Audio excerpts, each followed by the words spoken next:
Welcome to the Lead Pedal Podcast with your host, Bruce Outridge, where he talks all things trucking. Now let's get rolling. Hey everybody, how we doing today? Welcome to another edition of the Lead Pedal Podcast. I'm your host, Bruce Outridge. This is episode number 1163. And today I'm going to share with you some of the things that help me get noticed. And we talked about showcasing in the last episode, so that you can kind of think of this as episode B of that, of some of the other things that got opportunities to me. So I'm going to share that with you right after I tell you all about Rims Transport. Rims Transport is a Hamilton-based transport company in Hamilton, Ontario. And they owner-operators only. They run flatbed. They have a bulk tanker division and an end dump division. And if you're looking for a solid path and business for 2024 and beyond, then you certainly want to look into Rims Transport. Give Gene Emsley a call, or Margaret, or any of the team over there. You can find them at rimstransport.com and get yourself successful for 2024. All right, let's get into this. Here's a few things that I found out that really helped my career. And if you listen, please go back and listen to the end of the last episode number 1162, where we talk about the 20% club and that kind of stuff, and some of the things that you can do to get into that and get more opportunities. But here's what worked for me. I thought I would just share an episode about what worked for me so that you can understand where that's helping. So for me, I think probably the biggest thing, and I talked about the last one, is being on time. Safety, yeah, I've always tried to be a safe driver. Do I have a stellar safety record? No. But I do. I have won safety awards in the past and stuff, but not like these guys who are, million milers and all that with no accidents and all that. I'm certainly not in that bracket. I've had small things happen every few years, about every 5 years of my career, I found, and I think that's a complacency thing, to be totally honest with you. But I did have a lot of opportunities, and I still believe that I've had a great career and I've worked for great companies. And so how does that work? Well, that works because of being, first of all, being as professional as you can. We all make mistakes, so if you've had an accident or something, it's not the end of the world. But if you you've got to be professional whenever you can, and that starts with just how you present yourself. I've never some people wear like T-shirts with all kinds of stuff on it. I've always bought company stuff. I'd rather wear a company T-shirt, company golf shirt. Golf shirts are still to this day my favorite, even in business for myself. You can wear a golf shirt and you can pretty well, unless everybody else is in suits, you'll still feel fairly professional. If everybody's in T-shirts, you'll feel even more professional.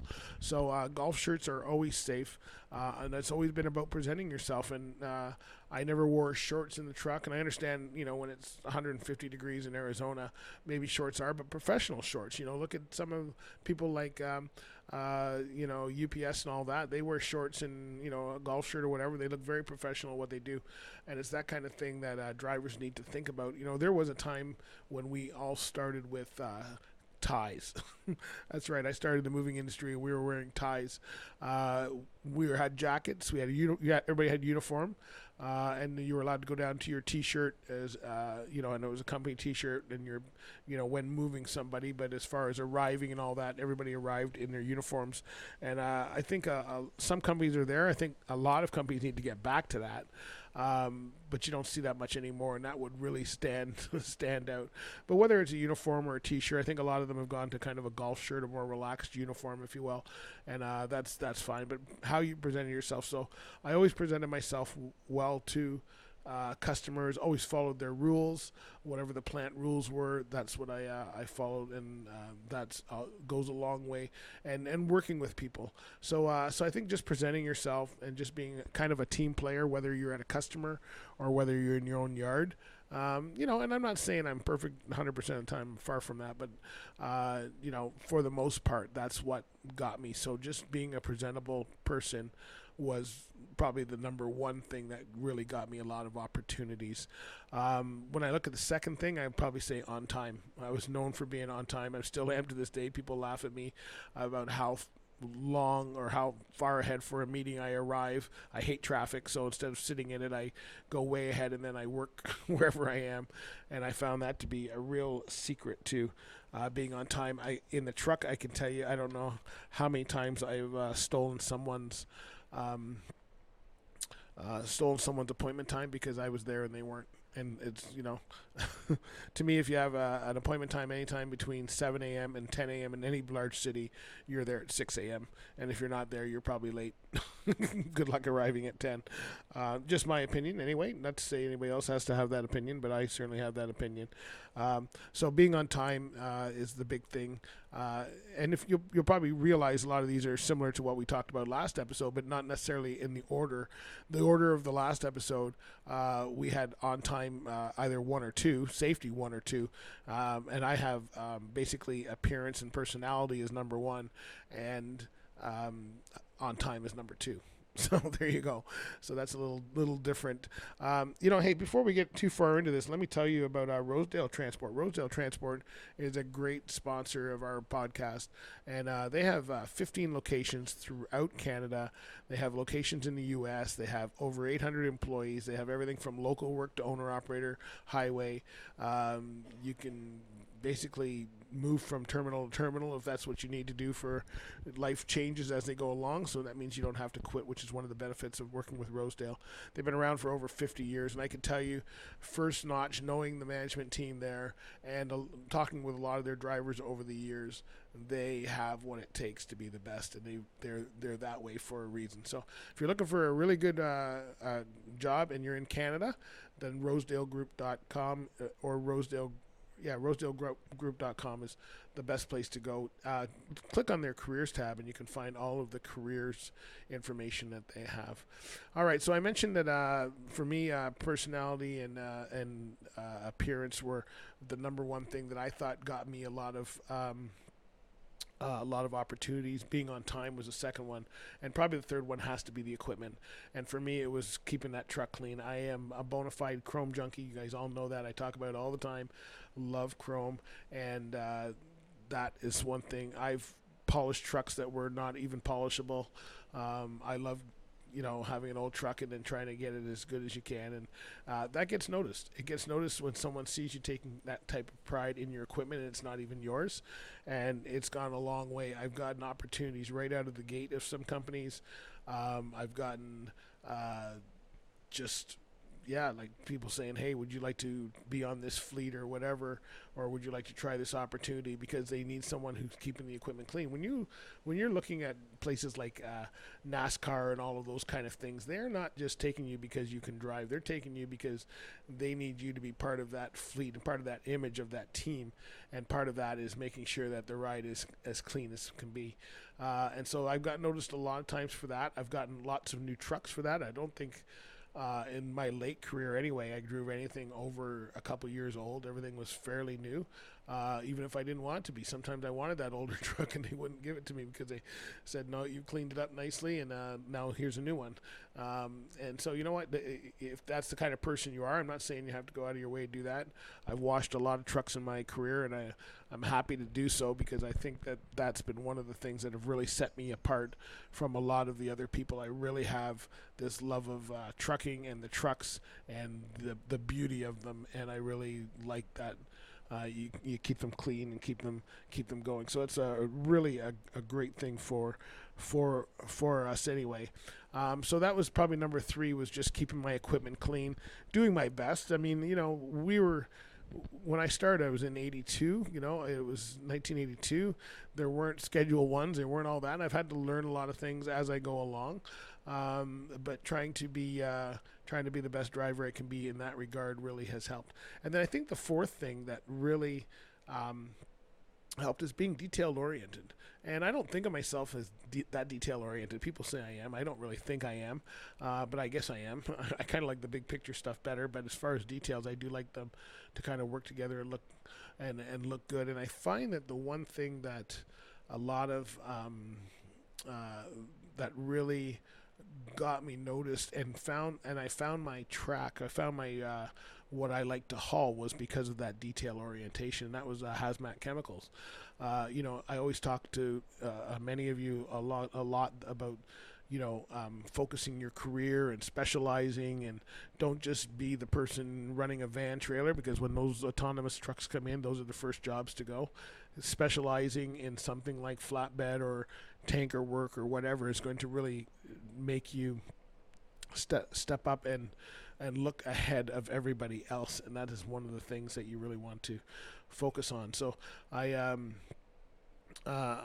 was really big on that, and very detail oriented, and that got me into hazmat. So most of my career was with hazardous materials, and that sets you apart again, because people notice you're on specialized teams or you're doing specialized type of runs, and that got me noticed by a lot of people.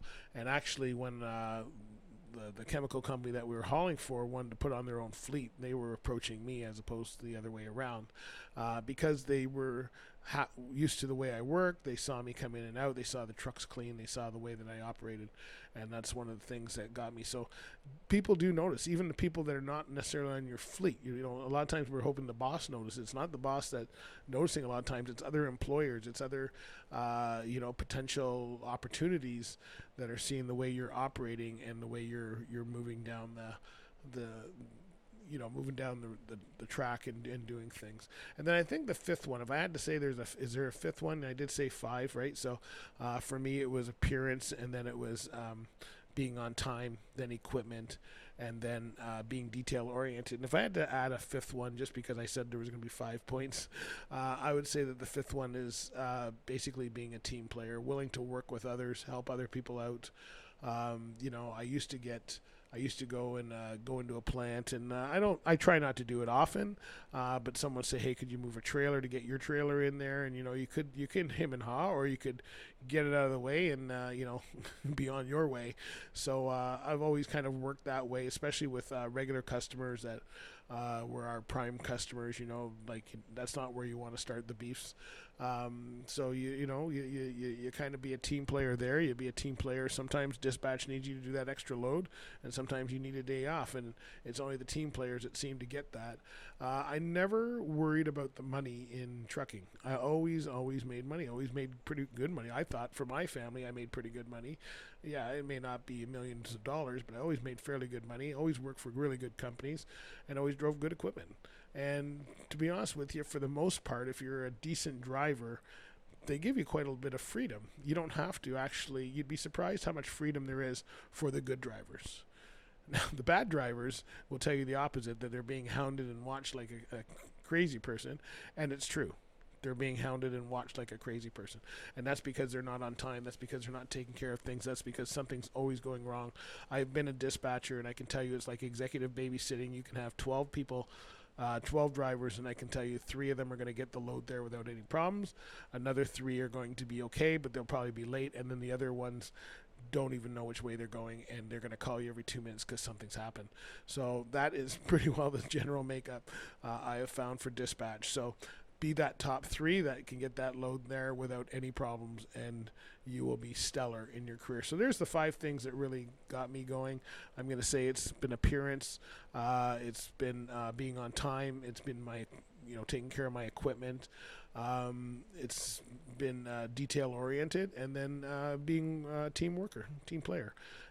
If you remember the interview we did with Kurt McDougall, he was a Saskatchewan award-winning driver for 2023 for Bison Transport. It's exactly what he said in the interview. He said, when you're an award-winning driver, it's not about you, it's a team effort. And it's about his safety department making sure he's safe. It's his load planning department making sure he had good loads. All of that is what came to giving him the award as an award-winning player. So that's something you really want to think about, because that is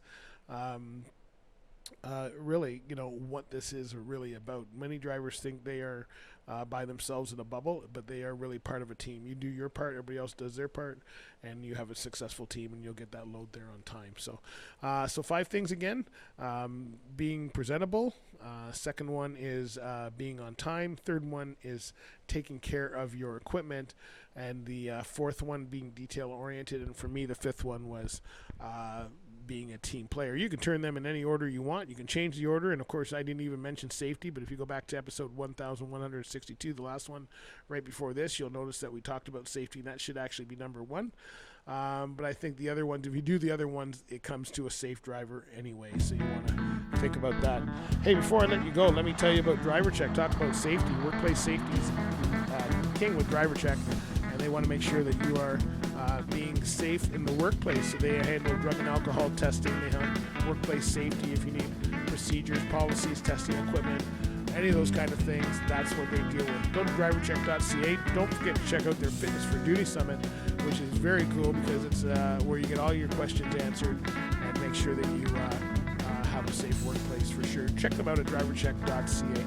All right, my friends, thanks for listening. We're going to take off on this one here.